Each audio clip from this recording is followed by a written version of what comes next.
전미애수님, 네. 한 주간 동안, 댓글 또 달아주신 많은 분들 감사드리고, 질문이 점점 어려워져서, 큰일 났다. 생각이 들고, 또, 사순절인데, 피정이 아니라, 여행을, 이제 어머님과 가족들 또 잘 다녀왔고요. 시간이 이제 그렇게밖에 안 돼서 또 사제로서 사순절 이렇게 다녀온 거 이해해 주시기 바라고요. 그렇게 또 댓글 나눔 함께 하도록 하시겠습니다. 성부와 성자와 성령의 이름으로 아멘.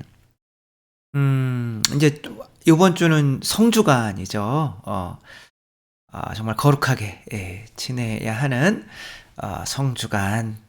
거룩한 거 가장 중요한 것은 이렇게 부모님께 감사하는 것처럼 나를 위해서 죽으신 그분께 더 감사하는 마음을 갖는 게 성주간 제일 중요한 것 같아요. 막 불평불만하면서 왜 나를 이렇게 고통스럽게 그러며 억지로 단식하고 막 그러는 것보다는 그런 걸 통해서 이만큼이나 고통을 받으셨구나라는 걸 느끼고 감사하는 마음을 일으키려고 하는 게 우리 목적이니까 더 감사하는 마음 이제 가졌으면 좋겠고, 제가 또 받은 게 있어가지고 우리 그 최기용 신부님 이제 요 가톨릭 미디어 문화 이 최기용 신부님이 요번 이제 밤에 시간이 없으신 분들 위해서 밤에 수요일 날 10시 반에 또 이 이제 실시간 유튜브를 통해서 십자가의 길을 하시겠다고 하니까 이제 밤에 10시 반에 십자가의 길 원하시는 분들은 요 가톨릭 미디어 문화, 최기용 신부의 가톨릭 미디어 문화 여기에 들어오셔서 이게 제가 받은 게 있어가지고 또 이렇게 기브 앤 테이크잖아요. 그렇게 또 일단은 광고 드리고, 김세실리아님, 제가 문의드리고자 하는 건 우리가 우리의 잘못으로 인한 고통과 하느님께서 우리를 단련시키고자 하는 고통이 어떤 형태와 어떤 차이로 나타나는지 알고 싶습니다. 내가 잘못해서 받는 고통이 있죠. 근데 그리고 또 하느님께서 또 우리를 고쳐주기 위해서 주시는 고통이 또 있죠. 부모님이 아이들 좀 말 잘 듣게 하려고 이제 손 들어라 이렇게 할 수도 있고, 그런 용돈도 제한할 수 있고 이제 그런 고통을 당연히 주시기도 하시죠. 그런데 모든 고통은 이제 그것이 하느님께서 주시는 것이든 내가 잘못해서 일어나는 것이든, 그러니까 이제 대부분은 한 8, 90%는 고통은 내가 잘못해서 일어나는 고통들이죠. 근데 내가 잘못하지도 않았는데 뒤에서 차가 쿵 박을 수도 있잖아요. 그런 고통도 당연히 있죠. 그래서 그것이 하느님께서 주시는 건지 내 잘못으로 일어나는 건지 저는 구별하는 게 큰 의미가 없다고 생각을 해요. 이런 고통이든 저런 고통이든 다 하느님께서 허락하신 거죠. 그러니까 일어나는 거죠. 하느님께서 허락하셨다면 그것을 통해서 내가 고통을 통해서 아픈 만큼 성숙해지는 거잖아요. 그걸 통해서 더 성숙해지려고 허락하신 거기 때문에 하느님께서 이런 고통을 나에게 왜 주셨나 생각하고 그 고통을 통해 내가 어떻게 변화되기를 원하시나 이거 생각하고 이렇게 내 자신을 모든 고통을 통해서 내 자신을 변화시켜 가려고 하는 게 중요한 것 같아요. 그래서 이거를 뭐 특별히 어떻게 그거를 구분하는가? 그것은 저는 잘 모르겠고요. 모든 고통은 어쨌거나 인간의 죄 때문에 온 거죠. 에덴 동산에는 그런 게 없었겠죠.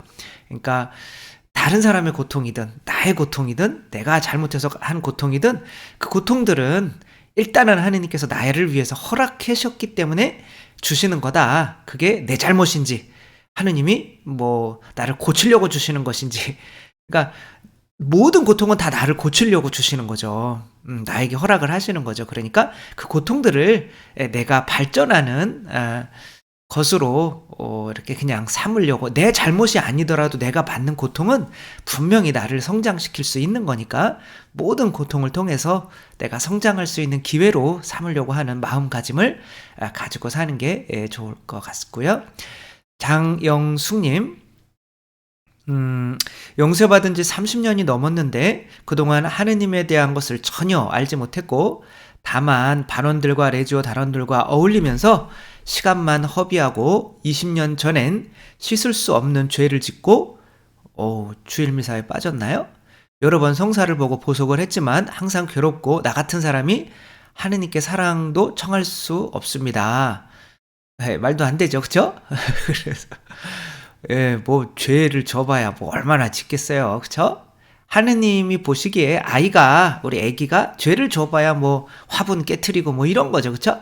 하느님께는 그런 거 아무것도 아니니까 나 같은 사람은 하느님께 다가갈 수 없어. 그거 자체가 가장 큰 죄인 거죠. 하느님의 자비를 믿지 못하는 죄. 부모는 나를 사랑하지 않아. 나를 용서할 수 없어. 이게 더 큰 죄라는 거. 요즘은 열심히 성경도 읽고 쓰고 하는데 묵주기도를 할 때 너무나 잡생각 때문에 이런 자세로 묵주기도를 하면 부모님이 싫어할 것 같다, 성모님이 싫어할 것 같다고 나는 말만 반복합니다.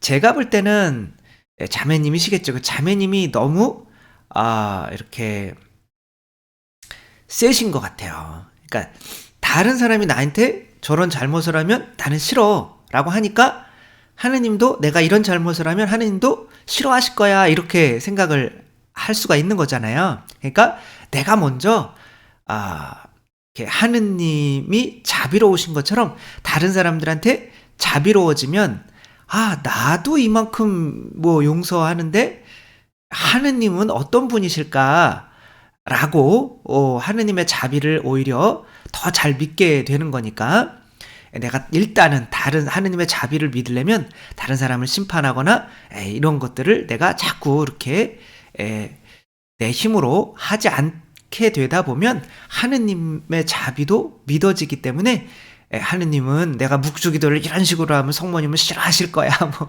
이런 것으로 오히려 하느님과 또 멀어지는 게 되는 거니까, 이런 내가 선악과 아이고 사과 하나 따먹은 것 때문에 하느님은 나를 미워하실 거야 그러면서 이렇게 막 옷을 이렇게 입었잖아요, 그쵸? 그게 제일 큰 죄인 거죠.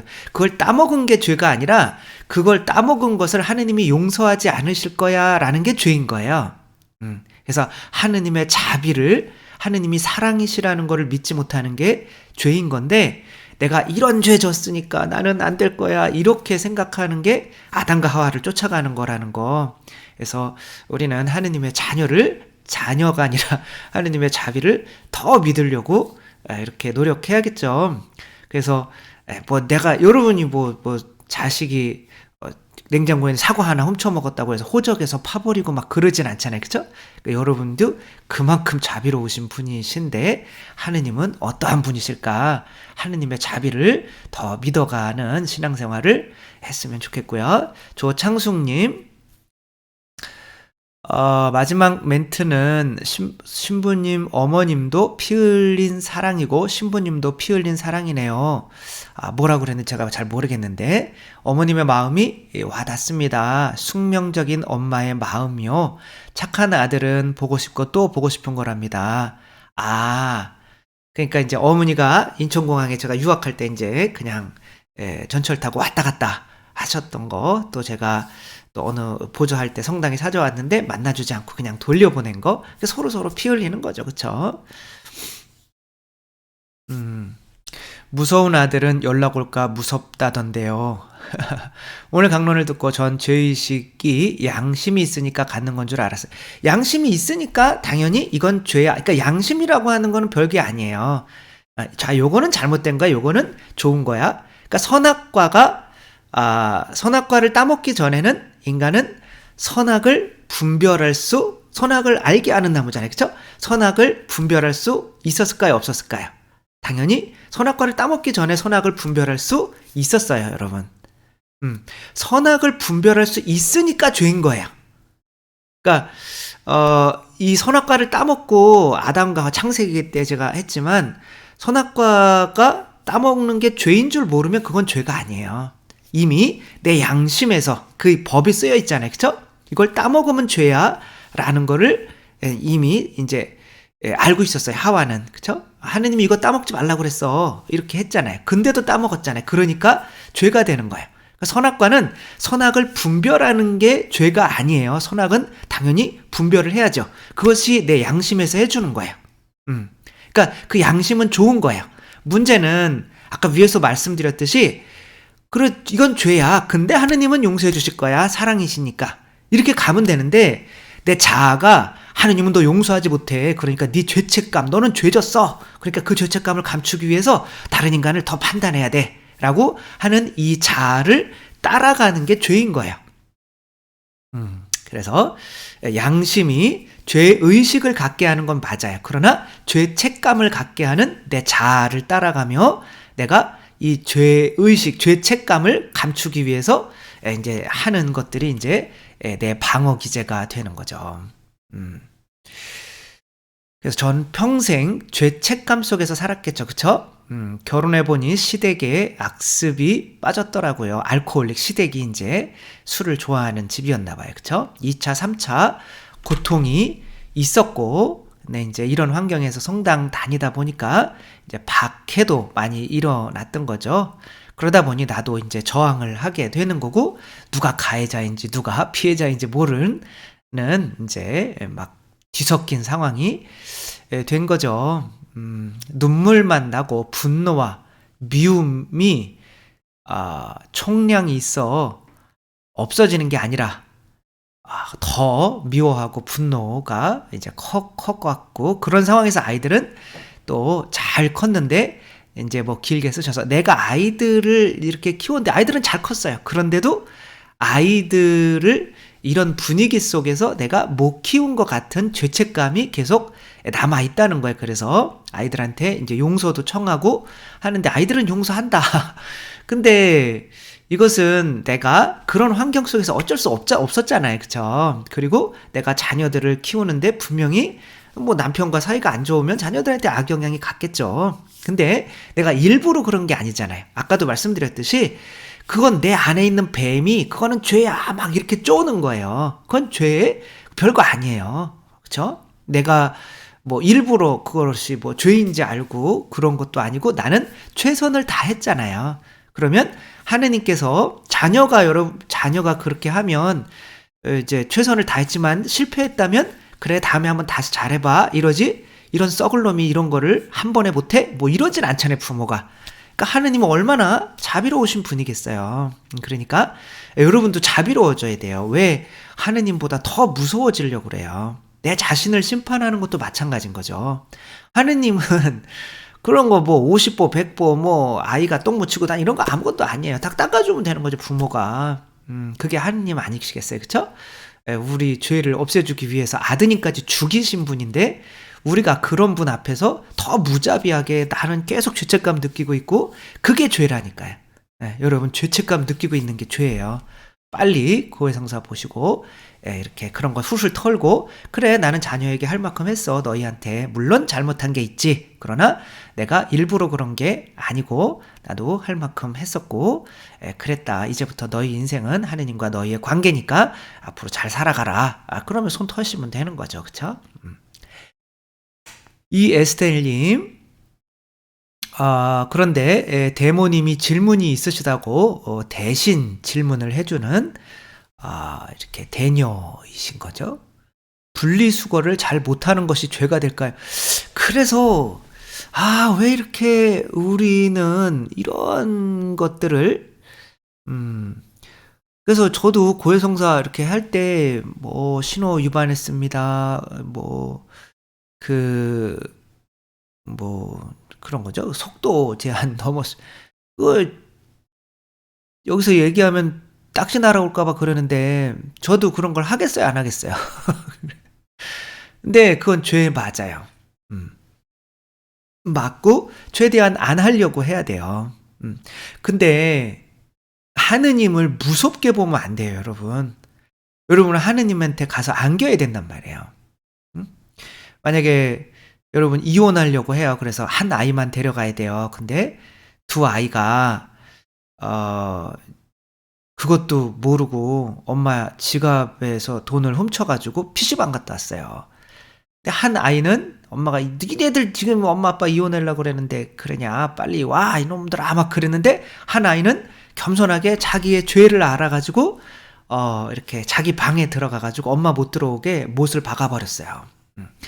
자기 죄를 아는 얼마나 겸손한 아이예요. 그쵸? 예. 근데 한 아이는 이 얼굴에 철판 깔아 가지고 "엄마 미안해요." 그리고 그냥 달려왔어요. 여러분이 두 아이 중에 선택을 해야 된다면 자기의 죄를 깊이 뉘우치며 자기 방 안에서 엄마를 안 보려고 하는 그런 겸손한 아이와 얼굴에 철판 깔아서 나에게 달려와서 나에게 안기는 아이와 둘 중에 누구 데리고 가겠어요? 당연히 얼굴에 철판 깐 아이가 좋죠. 왜 좋은 거예요? 그 아이가 엄마를 심판했기 때문에 그래요. 그러니까 어 방에 갇힌 아이는 방에 들어간 아이는 엄마를 무자비한 분으로 심판한 거예요. 그걸 엄마가 아는 거예요. 그게 기분 나쁜 거예요. 나는 자비로운 사람인데. 예. 하느님도 마찬가지란 말이에요, 여러분. 예, 이런 사사로운 죄책감에서 벗어나셔야 돼요, 여러분. 예, 그렇게 하느님을 무서운 분으로 알아 가지고 '이건 죄인가?' 이걸 세심증이라고 그래요. '이건 죄인가?' 죄 맞아요, 여러분. 예, 다 죄예요. 죄 아닌 게 어디 있어요, 우리가. 근데 하느님을 무자비한 분으로 여겨서 '야 이거 분리수거 해야죠 최대한. 내가 열심히 하고 그래 나는 이 수준일 거야. 그래 나는 이 수준이다. 다음에는 내년에는 뭐 조금 더 잘할 수 있겠지. 근데 하느님은 내가 그래도 최선을 다했으니까 나는 용서해 주실 거야.'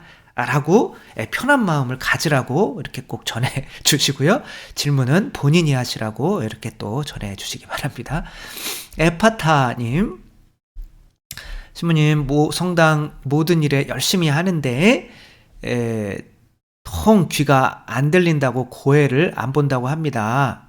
다른 분이 성물빵 봉사, 독서, 성지순례, 레지오. 근데 귀가 잘 안 들린다고 고해 성사를 안 본다. 그래서 글로 적어서 보면 된다라고 해도 안 된다. 잘 안 들리니까. 어떤 말을 해야 설득할 수 있을까요? 설득 못해요. 이분은 고해성사 보기를 싫어하는 분입니다. 그래서 내가 원하면 방법은 충분히 있죠, 그쵸? 하기가 싫은 거예요. 이런 분은 봉사해봐야 소용이 없어요. 하느님께 공로가 안 됩니다. 무릎 꿇고 내가 귀가 안 들려도 내 죄를 하느님께 이렇게 고백하고 이렇게 해야겠죠, 그쵸? 나무님님. 두 가지 질문이 있는데요. 중근동에 퍼져 있는 디오니시스 오리시스 같은 것이 있잖아요. 모르겠어요. 나는 부활 같은 것이 몹시 예수님과 닮아서 몹시 당황스럽죠. 유스토 성인은 이것을 사탄이 역사를 거슬려서 한 계략이라고 한 마음이 너무 억지 같다는 생각이 들어요. 부활신앙이 없던 유대의 알렉산더의 침공으로 그리스에 부활신앙이 들어와 예수님을 받아들일 수 있었다라고 하신 것처럼요. 디오니소스 영화도 신화도 예수님을 받아들이기 위한 하느님의 계획이라고 생각해도 될까요? 디오니시스 오리시스가 이게 무슨 건지는 제가 무식해가지고 잘 모르겠는데 여기에도 당연히 부활신앙이 있겠죠. 그쵸? 그러니까 우리가 예수님이 부활했다고 해서 그 부활 신앙이 우리에게만 있어야 된다는 이유는 없겠죠. 그쵸? 그리고 우리 카톨릭이 천주교가 그리스도교가 우리나라에 들어오기 전에도 하늘에 계신 하느님이 계셨고 그분을 믿었다고 해서 우리가 기분 나빠할 필요는 없죠. 왜? 성령께서는 우리 종교의 범위 안에만 갇혀 계시는 분인가요? 아니면은 자유로우신 분이 자유롭게 거기에서 우리가 가톨릭이 들어오지 않더라도 사람들이 양심대로 어떤 하늘에 있는 신을 믿고 살 수 있도록 도와주셔야 공평한 거 아니에요, 그렇죠? 물론 교회를 통해서 성사를 통해서 또 말씀을 통해서 구원받으면 훨씬 낫기는 하지만 또 하느님 공평하신 분이기 때문에 그런 사람들에게도 역사하시는 게 맞는 거죠.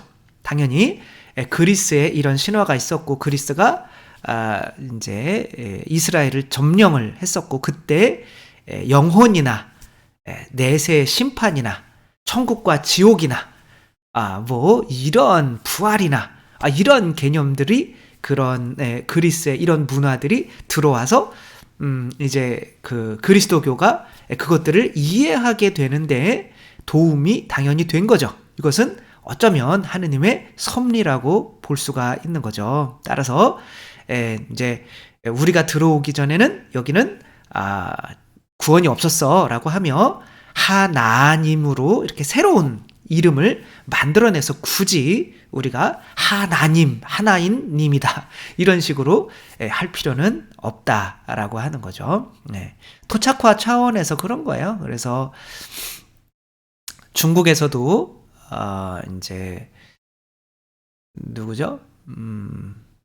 그분이 예수의 어떤 그분이 마테오 리치라고 하는 분이 하느님을 그들이 유교에서 이제 이야기하는 상제라는 하늘의 뭐 왕이란 뜻이죠, 그렇죠? 그걸 상제가 그분이 바로 우리의 하느님이니까 그냥 상제라고 불러도 돼요라고 했다가 이제 다른 수도애들에서 바티칸에 찔러가지고 이제 다 쫓겨났죠.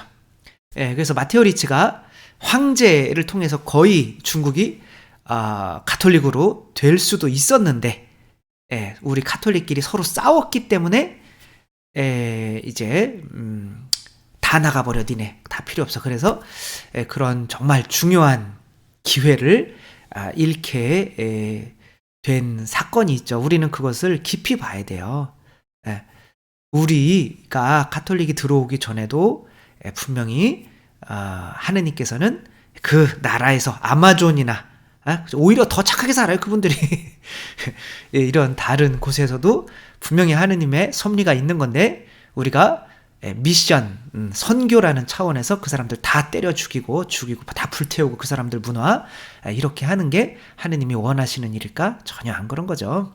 그것을 싹 없애고 새로 하는 것이 아니라 그것을 거기에 이제 섞여 있는 거죠. 그죠? 진리도 안 좋은 것도 좋은 것도 섞여 있는 거예요. 그럼 좋은 것까지 싹 없애면 안 되는 거잖아요. 우리가 좋은 게 뭐가 있어요? 우리 안에 조금 예수님이 계신 거잖아요. 그죠? 그 예수님 때문에 하느님이 우리를 버리지 못하는 것처럼 우리도 어떤 문화를 볼 때 거기 안에 당연히 좋은 것도 있어요. 그죠? 그것을 정화시켜가는 방향으로 해야지 그것을 싹 없애버리고 하는 거는 약간은 이제 개신교분들한테는 죄송하지만 약간 그런 배타적인 그런 것은 우리 신앙에 맞지 않는 거죠. 성 패트릭이 성인이 아일랜드에 가서 아일랜드는 이 세입 클로버가 되게 많아요.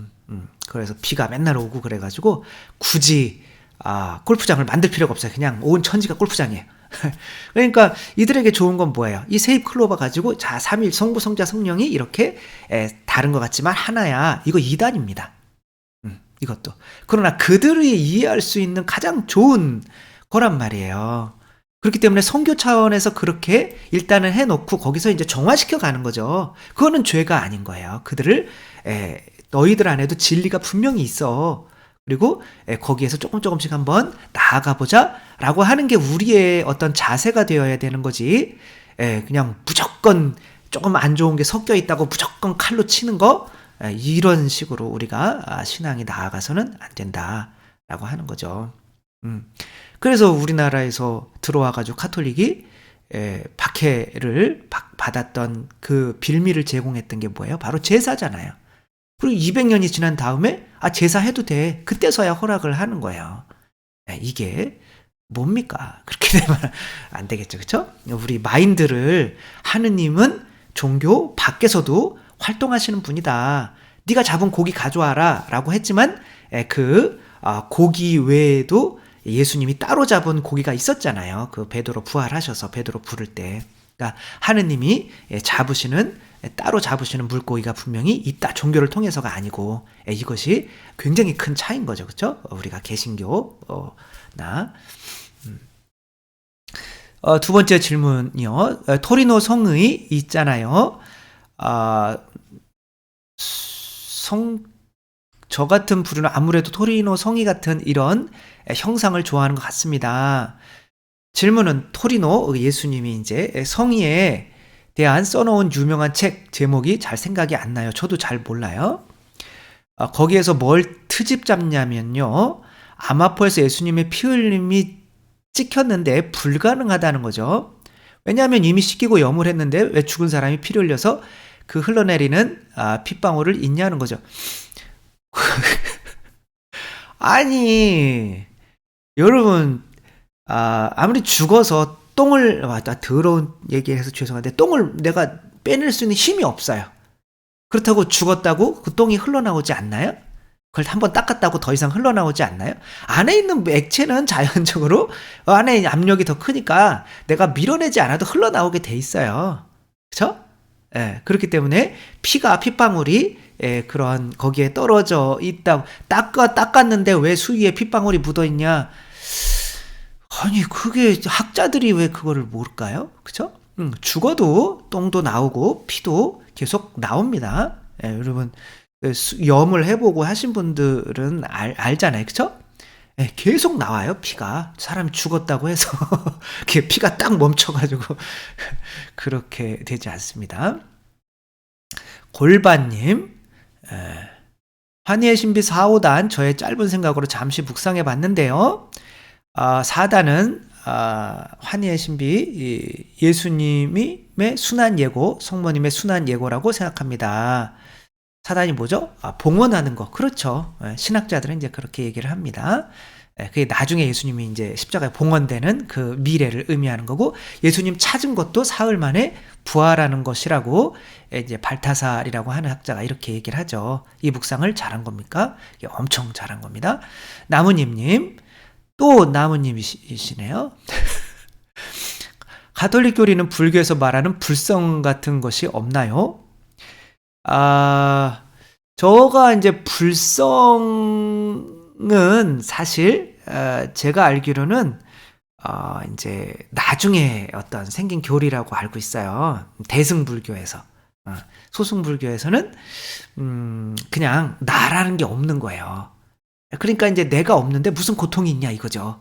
나라고 착각하는 거죠. 그냥 꿈꾸고 있는데 이게 현실이라고 착각하는 거죠. 이것으로부터만 깨어나면 내가 고통에서 자유롭다. 이게 불교 교리의 핵심이죠.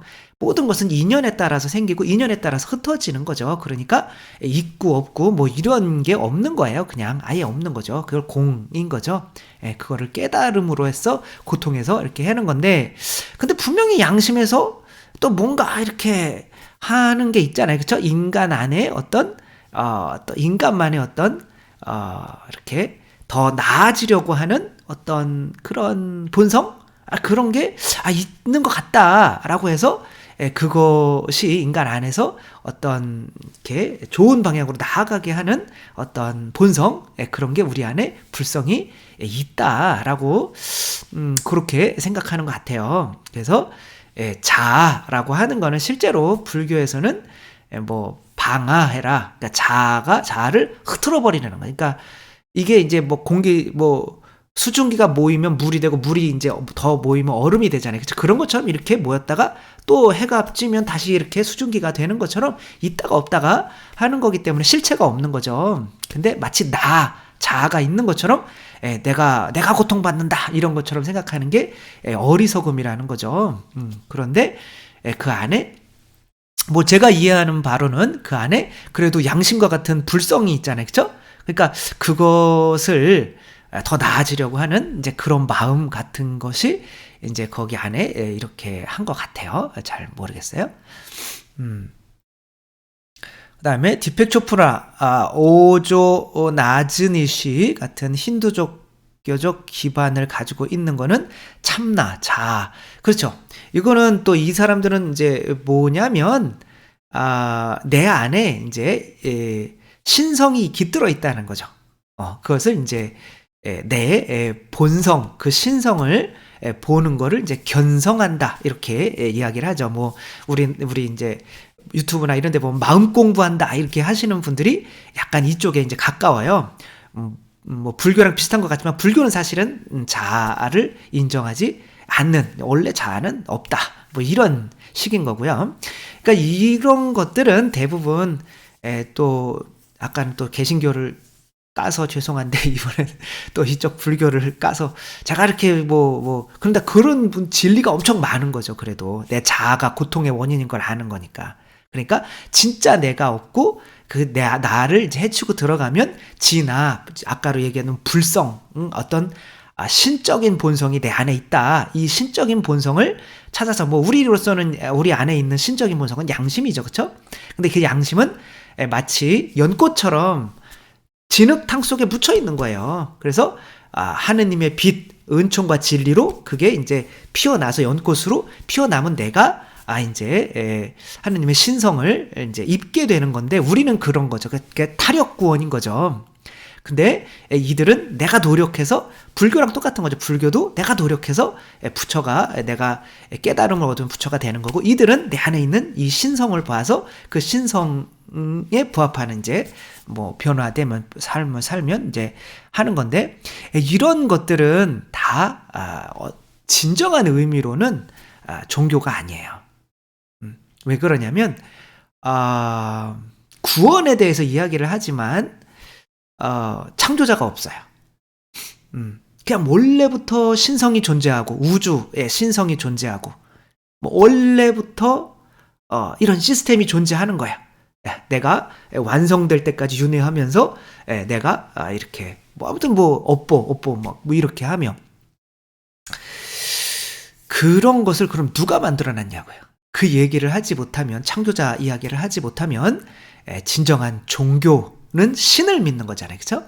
이분들은 내가 신적인 존재가 내 힘으로 될 수 있다라고 하는 게 자력구원인 거죠. 인본주의인 거죠. 따라서 종교가 갖추어져야 할 수 있는 인간이 어디서 와서 어디로 가는지 왜 인간이 창조됐는지 이런 것들을 해결할 수가 없기 때문에 인간을 고통에서 해결하는 이제 그런 문제들을 이야기하고 있는 어떤 철학적인 것인 거지. 진정한 의미에서의 종교다.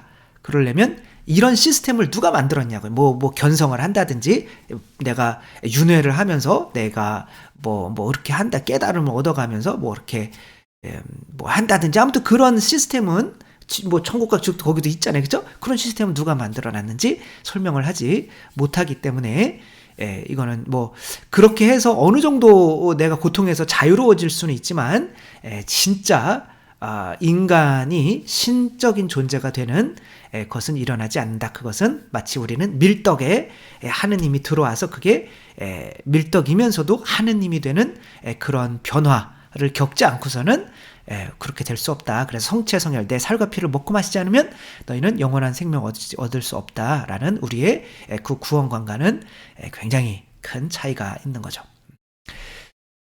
나뭇잎 방금 했는데 근데 워낙 이제 이런 걸 좋아하시는 분 같아요. 그렇죠? 그리고 또 질문들이 좋아서 예전에 어디선가 아나니아와 사피라를 베드로가 죽인 것이 잘못이라고 한 글을 읽은 적이 있습니다. 기회를 주지 않았다는 거죠. 이것은 개신교적 해석인 것 같습니다. 말도 안 되죠. 그렇죠? 베드로가 죽인 겁니까? 그럼 살인죄잖아요. 그렇죠? 이거는 베드로가 죽인 게 아닌 거죠. 그렇죠? 그래요. 그 말씀을 이렇게 한 거고요. 맞습니다. 저도 그렇게 생각을 하고요. 케노시스님, 성모님을 천상의 땅이라고 부른 것이 문제가 진짜 없나요? 땅의 여신 파치마마를 아마존 시노드 때 바티칸까지 행렬해 와서 숭배의식을 했다고 외국의 어느 추기경님이 비판했던데요. 네, 그 추기경님이 문제예요. 교황님이 진짜 상식적으로 생각을 하더라도 파치마마라고 하는 아마존의 땅의 여신을 숭배하면서 교황님까지 되셨을까요? 그동안 그런 게 검증이 안 됐을까요? 음,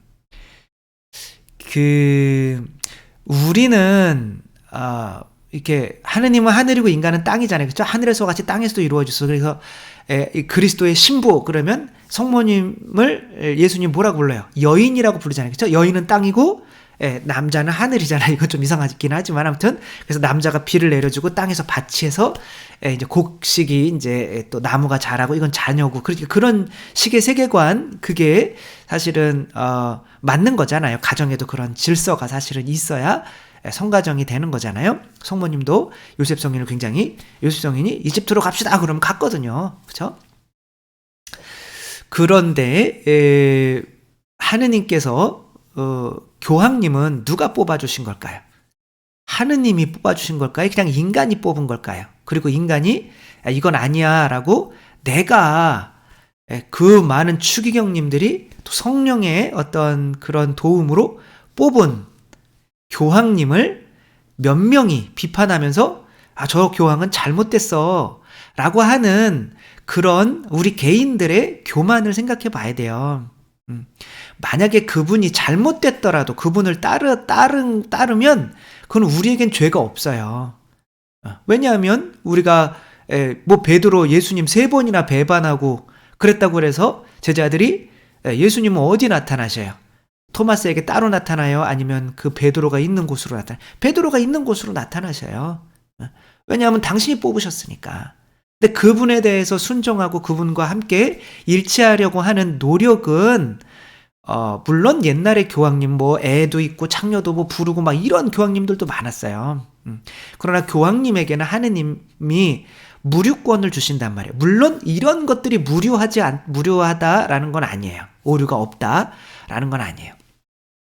그 무류권은 이제 교리를 낼 때 이제 그것에 오류가 없다는 거고, 여기에는 분명히 뭐 잘못도 이렇게 오해를 일으키게 하는 것도 사실은 잘못이 없을 수도 있는데, 있을 수도 있는데, 이제 내가 어느 종교를 또 아마존에 있는 이 사람들을 이제 그동안 이제 땅의 신, 섬겨왔던 땅의 신이 바로 이제 성모님의 어떤 아주 그런 모습을 대변할 수도 있는 거다라는 식으로 그들을 이렇게 포함하려고 하면 그들이 이렇게 하다가 그래?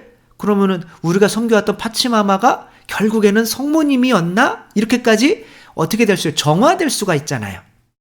성모님의 첫 번째 발현은 어디냐면 그 과달루페라고 하는 곳이에요. 과달루페는 당연히 달의 신, 땅의 신, 뱀의 신을 섬겼어요. 그게 뭐냐면 그들이 믿는 여신이에요. 근데 성모님은 어떤 모습으로 나타나는지 알아요?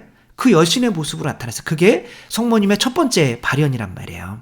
달을 밟고, 그죠? 달의 여신을, 달이 뱀이에요. 뱀을 밟고 있는 이제 여신의 모습으로 나타난 거란 말이에요.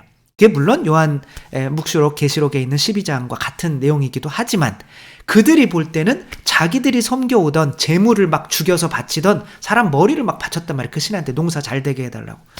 그 여신이 드디어 우리에게 왔구나 라고 하면서 그 남미가 그 10년 동안 그 성모님이 발현하기 10년 동안 거의 아무도 가톨릭으로 오지를 왜 다 죽였으니까 오지 않으려고 했는데 갑자기 700만 명, 800만 명이 세례를 10년 사이에 받게 되고 그렇게 해서 남미에서 태어난 교황이 지금 프란치스코 교황이란 말이에요. 그러니까 그런 어떤 성 패트릭 있잖아요. 그쵸? 그런 이단적인 그 세입 클로바를 성부성자 성령 거기에 자유가 어디 있어요? 성부성자 성령에. 그렇지만 그런 이단적인 것을 가지고 그들을 그 다음에 거기에 켈틱 십자가로 거기에는 태양의 신을 섬겼어요. 예수님 대신 거기 구멍 뻥 뚫어가지고 십자가에 이게 예수님이야 라고 이렇게 설명을 했단 말이에요. 이단이에요 다. 그러나 그때 그들을 이해시키기 위해서는 그럴 수밖에 없었기 때문에 그분들이 성인이 되신 거예요. 우리가 개신교분들한테는 죄송하지만 이런 극단적인 이런 배타주의 이로 나아가서는 안 돼요. 아까도 말씀드렸지만 하느님은 우리 종교를 떠나서도 다른 없는 곳에서도 아마존에서도 당연히 활동하실 수 있는 분이라고 우리가 믿어야 된단 말이에요.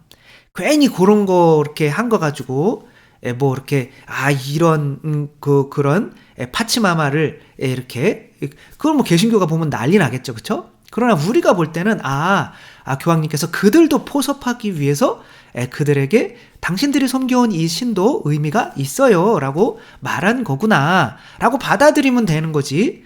이거를 뭐 난리 치면서 이거는 교회를 분열시키는 거야. 이렇게 교회가 분열돼서는 여러분 그 죄값을 받는단 말이에요. 우리가 교회가 하나가 되어야 그 일치의 중심이 누구겠어요? 본당에서는 신부님이고 그 교구에서는 주교님이고 전 세계에서는 교황님이에요. 이 교황님과 이렇게 흐트리려고 하는 게 악의 세력이란 말이에요. 분열시키는 게. 여러분 저번에도 말씀드렸죠. 여기에 절대로 빠져서는 안 돼요. 아주 명확한 그분이 정말 파치마마를 성모님 대신 당신 사제관에다가 이렇게 갖다 놓으시고 성모마리를 깨트리고 이분을 막 섬기고 있다면 그때서야 그걸 명확히 볼 수가 있다면 그때서야 좀 뭐라 그러고 우리의 의무는 교황님 안에서 하나가 되는 게 우리의 의무라는 거, 이런 것들을 오히려 비워내야 된다. 케노시스가 비운다는 뜻이잖아요. 그렇죠? 내가 비워져야 우리가 일치를 이룰 수가 있는 거예요. 케노시스님 아셨죠?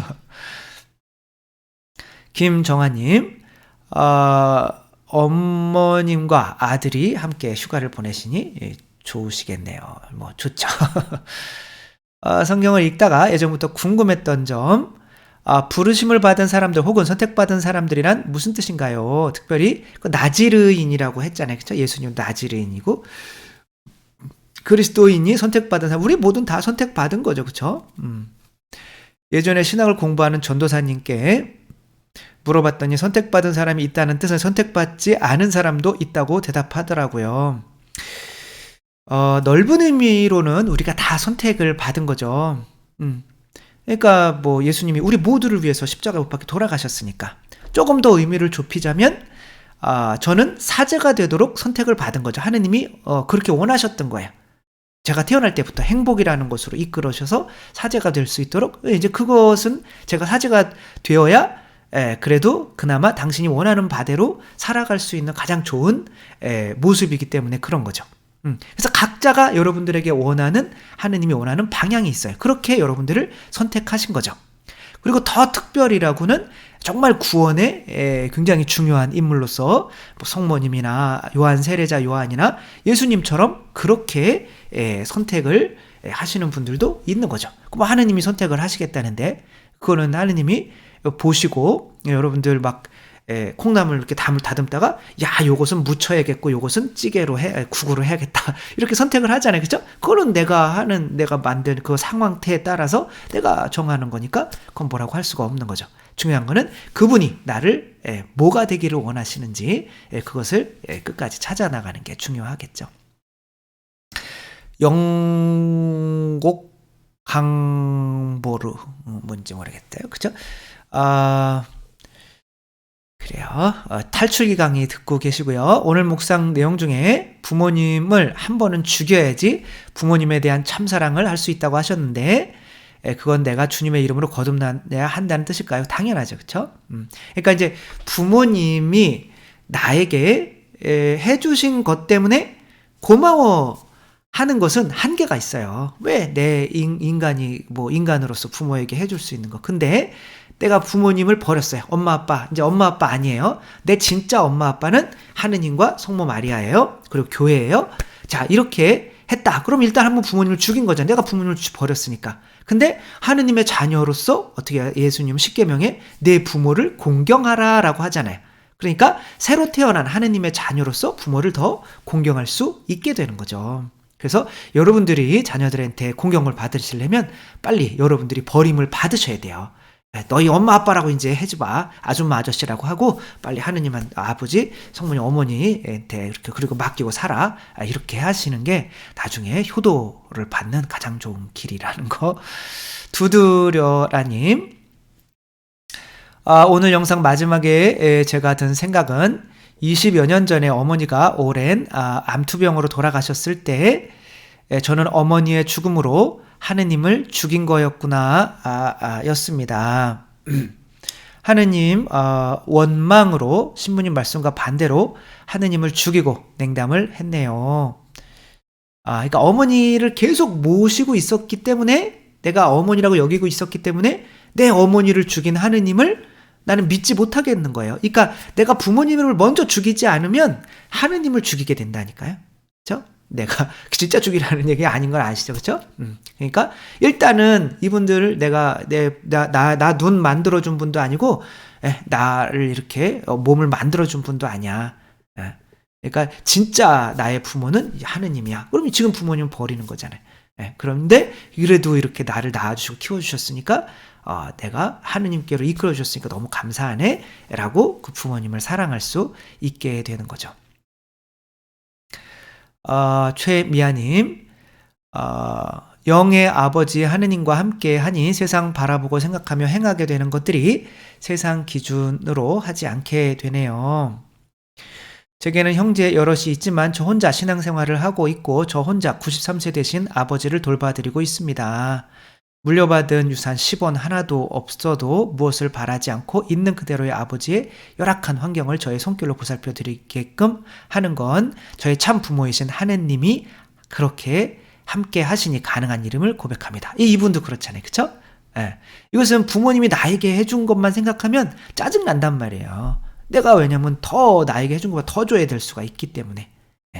다 똑같은 얘기죠. 그쵸? 나무님 지금 이제 해야 될 게 너무 많아서 일단은 요거 넘어가도록 하겠습니다. 죄송하고요.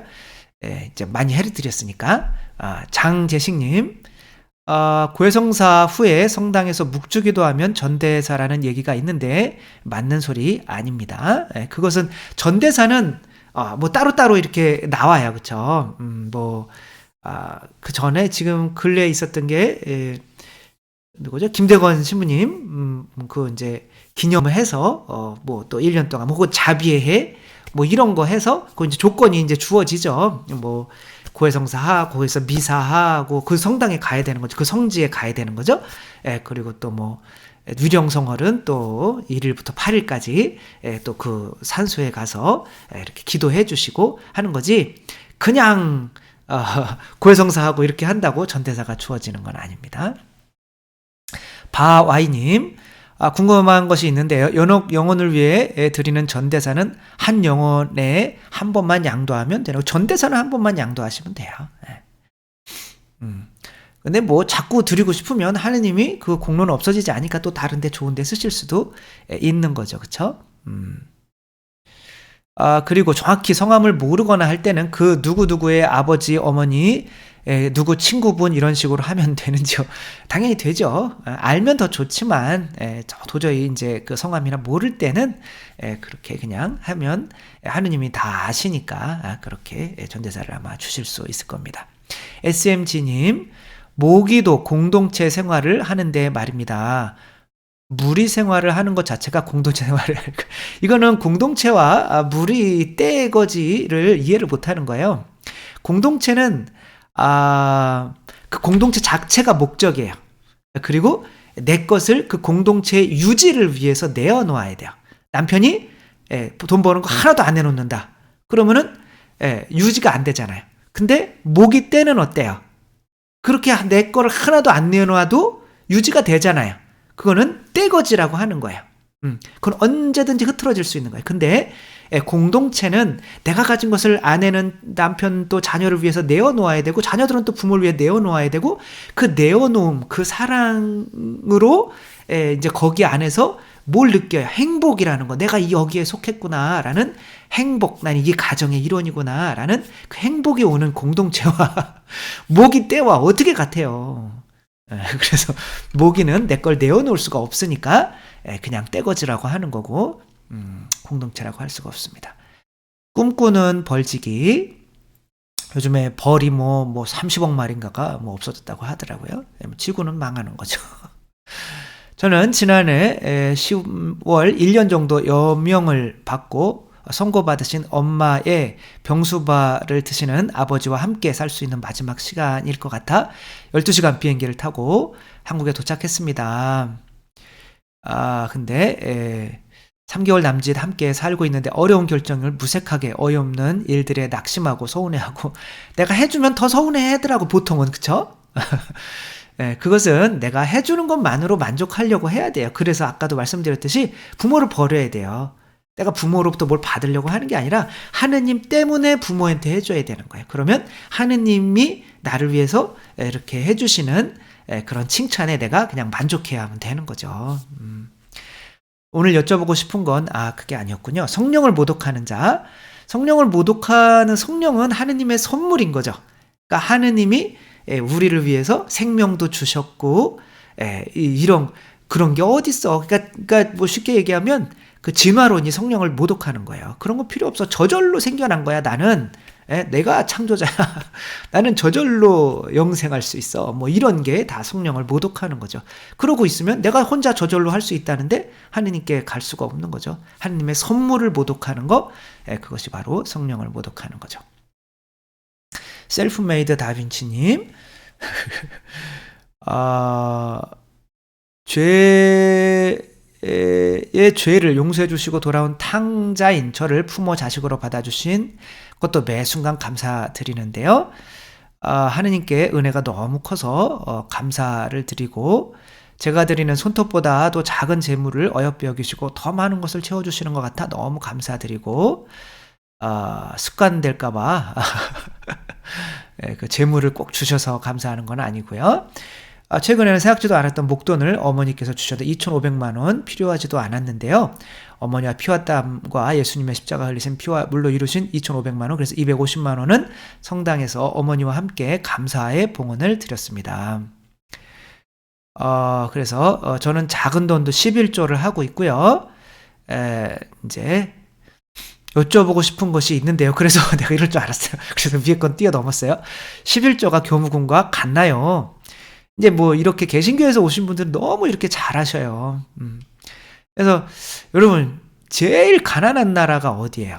대부분 11조를 안 하는 나라입니다. 신기하죠? 11조 한 명도 안 하는 나라가 있다면 어딜까요? 북한이에요. 신기하지 않으세요? 하느님께 감사의 그런 제사를 드리지 않는 나라. 그리고 유럽이 발전할 때가 언제 발전했을 때예요? 하느님 알아서 하느님께 내가 가진 재물을 봉헌할 때. 또 미국도 마찬가지인 거죠. 그렇죠? 그래서 이렇게 11조 내면 내가 가난해져 안 돼 이런 생각하지 마시고 꼭 뭐 그렇게 채워주셔서 하는 게 아니라 기쁜 마음으로 해야죠. 나에게 이만큼이나 주셨다니 내가 1,000만 원이 있어야 우리 가족이 살았어요. 100만 원밖에 안 줬어요. 그래도 100만 원이 주신 게 어딘가. 그래서 거기서 10만 원을 이렇게 할 때 분명히 1,000만 원 뭐 이렇게 하느님이 더 주실 거예요. 그래서 그냥 교무금 그냥 11조 하시면 돼요. 그래서 아니면 그냥 뭐 다 여기저기 내는 거 합쳐서 11조 하셔도 되고요. 그거는 뭐 몰라요. 내가 그냥 하느님께 드린다. 가난한 사람에게 주셔도 되고요. 라는 생각으로 하느님이라 생각하고 이제 다시 돌려드린다고 생각하시면 되는 거죠. 머릿속에서 나쁜 생각이 들 때가 있습니다. 그때마다 성사를 봐야 하나요? 그냥 그때그때 끊어버리시면 돼요. 그런데 그거를 뭐 1시간이고 1년이고 계속 그 나쁜 생각만 계속 나쁜 생각을 알고 했다면 이제 그거는 고해성사를 보시면 되는 거고요. 네, 이렇게 마지막에는 조금 이제 빨리 끝내 드린 이유가 이제 시간이 제가 지금 별로 없어서 이렇게 거의 또 1시간을 이렇게 나눔을 했는데 질문들이 보시다시피 너무 수준이 높죠. 그래서 저도 또 다시 한번 생각하게 되는 좋은 기회인 것 같아요. 여러분들 좋은 질문, 좋은 체험들, 부활이 좀 있으면 부활이잖아요. 그쵸? 그 부활의 체험들이 있으실 거 아니에요. 그 예수님이 부활하셔서 당신을 만난 사람들에게 다 뭐라고 그래요? 또 교회에 가서 이야기해라고 하잖아요. 그 체험의 신앙들, 그 다음에 어떤 질문들이 바로 궁금한 것들이 그 교회 안에서 해결되기를 예수님이 원하시는 거죠. 또 성주간 또 잘 보내시고 또 좋은 체험들이나 이런 신앙 체험들 또 질문들 또 앞으로도 또 많이 해주시기 바랍니다. 주님께서 여러분과 함께 전능하신 천주 성부와 성자와 성령께서는 여기 모인 모든 이에게 축복을 내리시어 길이 머물게 하소서. 주님과 함께 가서 복음을 전합시다. 하느님 감사합니다. 성부와 성자와 성령의 이름으로 아멘. 감사합니다. 사랑합니다.